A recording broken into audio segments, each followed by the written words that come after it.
Okay, let's talk about this guy, Lionel Messi. This guy is considered the greatest player of all time by football fans all over the world. And if you look at it, with the numbers this guy has, the goals he's scored, the records he's broken, his clutch moments, this guy really is in a class of his own. But you know the crazy thing? Messi wasn't supposed to reach this level. Looking at the kind of upbringing he had, the kind of family he was born into, and most importantly, the kind of child he was, playing football at such a level didn't seem likely. Messi was the shyest kid in the block. He was small, really sick, and almost never talked. But now he's the greatest footballer of all time, the greatest captain in Argentina's history. You have to admit, the switch is pretty wild. So how did a shy kid go on to becoming the greatest footballer of all time? Jorge, buenas, ¿se va a ir Leo del Barça o qué? No sé. ¿Cómo lo ves? ¿Cómo lo ves? Difícil. ¿Difícil para quedarse? Sí. ¿Y el Manchester City es una buena opción? No sé. No hay nada todavía. ¿No? ¿Hablasteis con Pep? Dijo que quizás era mejor que quedaseis en el Barça. No hablé con Pep. ¿No hablasteis con Pep? No, con nadie. Messi was born on the 24th of June 1987 in Rosario, Santa Fe, Argentina. His dad, Jorge Messi, was a steel factory worker, and his mum, Celie Cuccittini, worked in a magnet manufacturing workshop. I'm sure you're already picturing what the financial situation was like at home. Messi's parents didn't have good jobs, or a better way to put it, well-paying jobs. And just so you know, Messi isn't the only child. As a matter of fact, he is the third of 4 children. So yeah, Messi's parents had many mouths to feed, but were making so little. But back to Messi, as a little kid, he didn't care about much. He barely had friends, and his whole life revolved around his parents, siblings, and cousins. And that right there was what laid the foundation for the kind of career path we would follow. You see, everyone in Messi's family loved football, so for Messi it wasn't just about picking a hobby, but joining his family to do what they love. Messi would join his brothers and cousins to kick a ball around in the yard. But soon enough, the family realized that Messi was different.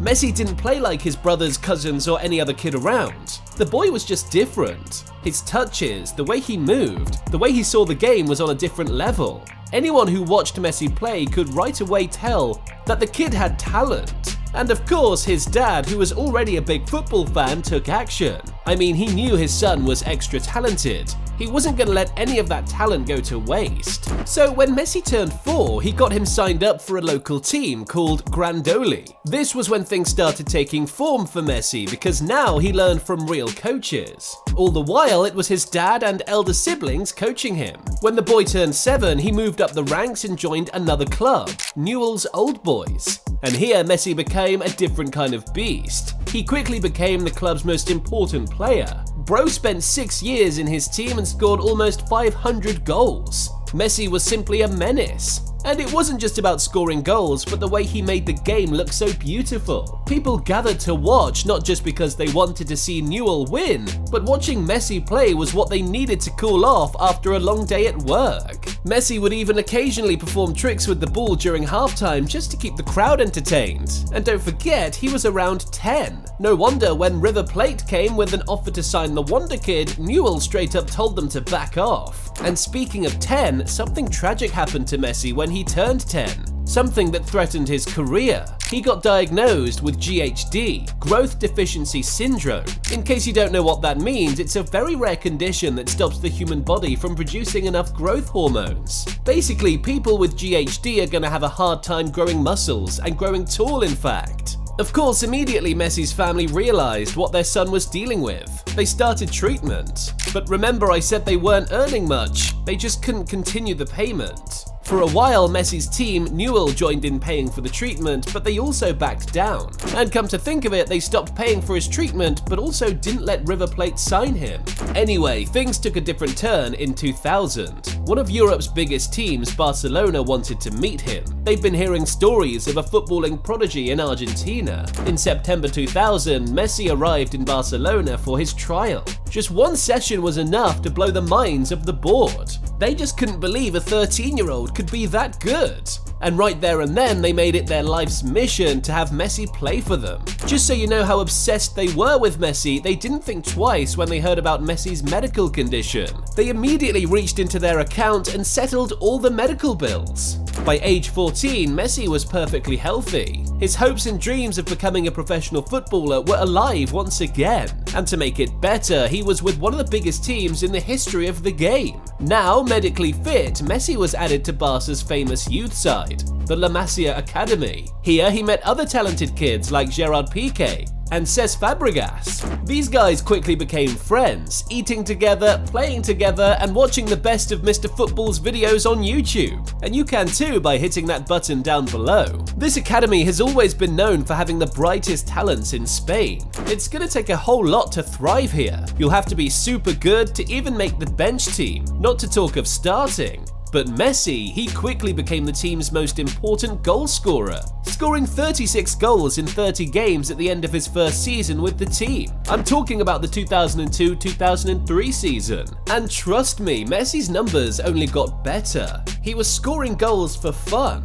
And as you already know, for Messi, it never is just about the goals, but how he makes the game look, the dribbles and the assists. He quickly became not just a fan favourite, but a team favourite. And in a short time, he was already balling for Barcelona's main team. In 2004, Messi made his debut for Barca's main team. The game was against Espanyol, but his first goal came against Albacete in 2005, and trust me, it wasn't just a goal, but a statement. That goal showed the world the kind of player Messi was and would later turn out to be. He scored a kind of goal, and even the best strikers at the time would have a hard time converting. A chipped pass from the team's number 10, Ronaldinho, and a calm, stylish finish from Messi. Even Ronaldinho couldn't believe his eyes. How did a 17-year-old convert that? And right there, Ronaldinho knew his successor had arrived. As years went by, we saw Messi improve all parts of his game, with his numbers going up each season. But I must say, Messi's first years in the main team weren't about goals, but the dribbles. Many say this was the scariest version of Messi.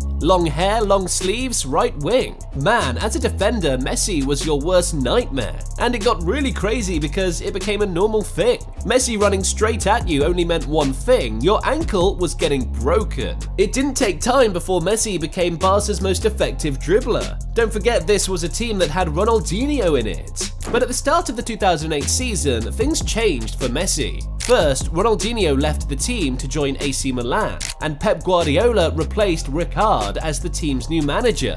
First, Ronaldinho made sure Messi was the one to pick up the number 10 jersey, the most important jersey number in the team's history. And for Pep, he was more concerned with making Messi the best player in the world. All this while, the world saw Messi as just a dribbler, and to be honest, it was really nice. I mean, it entertained the crowd, and it didn't in any way hurt Barca's performance. Goals were still coming in from other main attackers like Ronaldinho and Samuel Eto'o.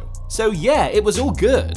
But Pep wanted things to work differently. He wanted Messi as Barca's main man. He saw past the dribbles and skill moves. He knew Messi could be a lot more. And well, at the end of the 2008 season, we saw it. Messi scored a whopping 38 goals. Messi's new role as a false nine behind Samuel Eto'o and Thierry Henry was perfect. I'm never gonna forget what he did to Real Madrid this season playing as a false nine. He scored and assisted. Barcelona ended that season with a treble, making them the first Spanish team in history to win a treble. And of course, they started the 2009 season completing their 2008 success story by winning the Spanish Super Cup, FIFA World Club Cup,